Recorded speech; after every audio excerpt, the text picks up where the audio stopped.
Here is the quick, down and dirty way of removing your oil pan on a GMT400. Specifically, this is a Suburban 1999 5.7 350 with a 4L60E transmission.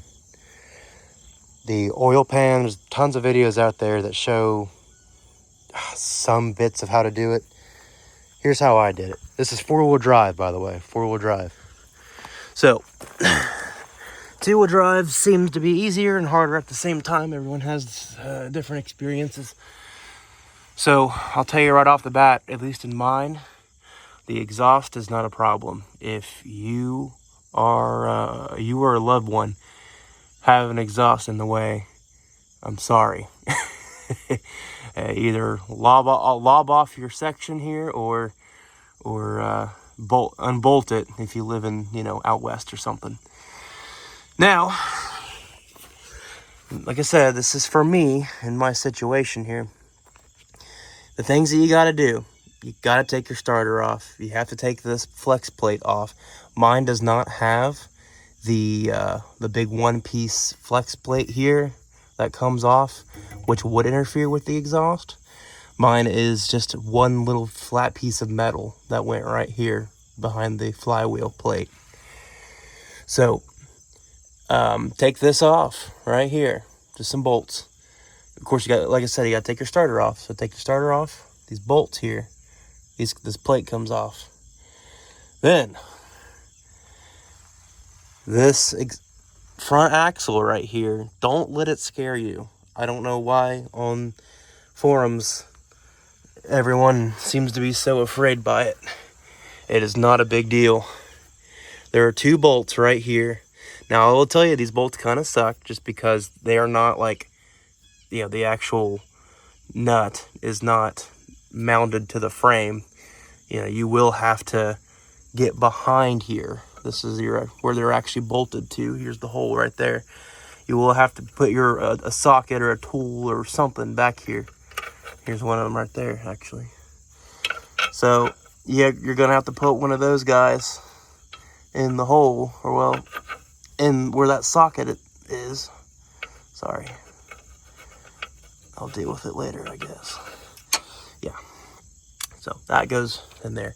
But you have to put some sort of tool back there to make it stop. Because if you just put your machine to it or your gun, it'll just sit there and spin. So put something behind it so it'll actually bolt off. So you got two here.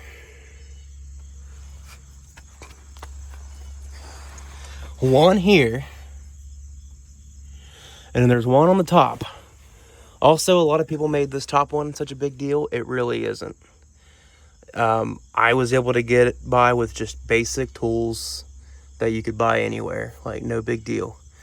So that top comes off. I didn't do anything with the drive shaft. Didn't touch it. Drive shaft is not a part of the equation at all. I didn't do anything to this front axle other than just bolt it down. Now, you will have to have a jack. You will have to have a jack to do the initial undoing. There is a long bolt that goes through the top here. I think it's either the top or might be, I think it's this one. This one has a really long bolt, and it will not give you any leeway. Like if you don't have a jack on it, it will not, the bolt will not come out.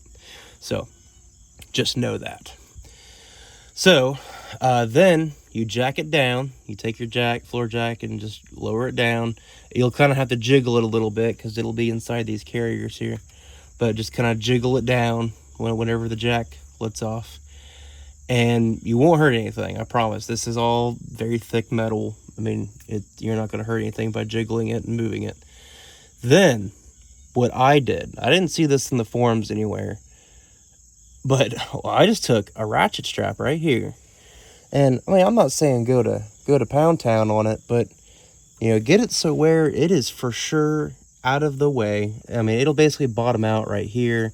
I mean, if you're overly worried about your CV joints or whatever, then, well, you should probably taking your engine out anyways and doing this the right way. But the down and dirty way, just get it so where it won't go any farther. It'll hit your A-arm thing right here, and it'll just stop. That will give you enough clearance for this thing to just pop right out. Literally. I shit you not. Now, that doesn't take away from the fact that you do still have a couple things that have to come out here to actually get access to your oil pan bolts. So mine in particular had two little reinforcement arms or whatever. Right here, there's one, I think it mounts one right here and one mounts right here. And they just went down and then connected. So you gotta unbolt those. Once again, once this is out of the way, it's not a big deal. And I would vote, go ahead and take this thing off first. That's what I did. Take it off. And once those little arms are off, they're just two little metal brackets. They're no big deal. And then you have your oil filter assembly. Now, I did remove that. I'm going to buy a new seal for it or use RTV, whatever. Oil filter comes off. The assembly, it's because mine's 4-wheel drive or 99. I don't know if they're all like that, but mine actually had an adapter with the two lines that go to it. You just pop that off. And literally, that was not hard at all. I mean, none of this was rocket science. It seems like the forums made such a big deal about this. But yeah, here's the assembly. I just have it laying. That's the best thing too. All this stuff just lays. You can lay this guy right here, and you can lay your starter that you take off right here. Is it good for him? I don't know. This is a truck with almost 300,000 miles on it, and it's me doing it. You know, I'm not a professional shop. If you're a professional shop watching me, you shouldn't be a professional shop. But the down and dirty way to do it, you just lay all that stuff across, you know, lay it on its own stuff, and it'll just sit there. And then that's it, man. This thing the oil pan will just fit right in there. One more thing. Obviously, I'm not a professional YouTuber, so don't listen to me. Forgot. Once you do, okay, so look at these little balancer guys here, the harmonic balancer's there, but they're actually the crankshaft stuff. So there's these kind of big long counterweights here that will get in the way. You have to physically turn your crank over. Obviously, be sure the key is off, ignition's off. You should unplug your battery too if you're dealing with a starter, just so you know. But you unplug your battery, move the starter, then you can move the flywheel with no worries of it starting or anything, and just move it to get these counterweights above this area. I mean, just basically as soon as you no longer have it impeding your view, you'll know right away that they're in the way, because you'll be able to see it when your pan starts falling down. Then as soon as your pan falls, you know, you can see it. And then you just start turning your crank. I physically just manhandled it with my hands right here, the crank, the main actual crank there. Just move it with your hands. I also use these bolts here with a spanner to just kind of a little bit, and it helped out significantly. So once those are kind of up in the engine, the pan will just come in and out. No problems, no questions asked. I would try to do it on camera, but I'm holding my phone. But you have to trust me, it will work. Now, like I said, this is only for this particular type of engine.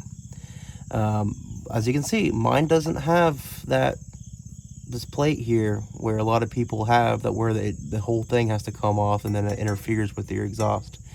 For those folks, I'm sorry, this ain't the video for you. There's plenty, I've seen some videos that show. Of course, what a lot of people did was they just cut these off right here. If you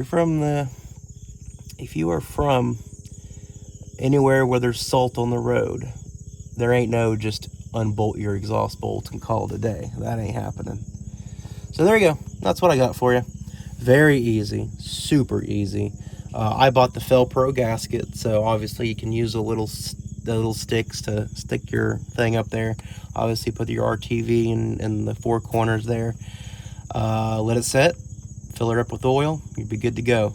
I fully suggest replace the filter on this right here.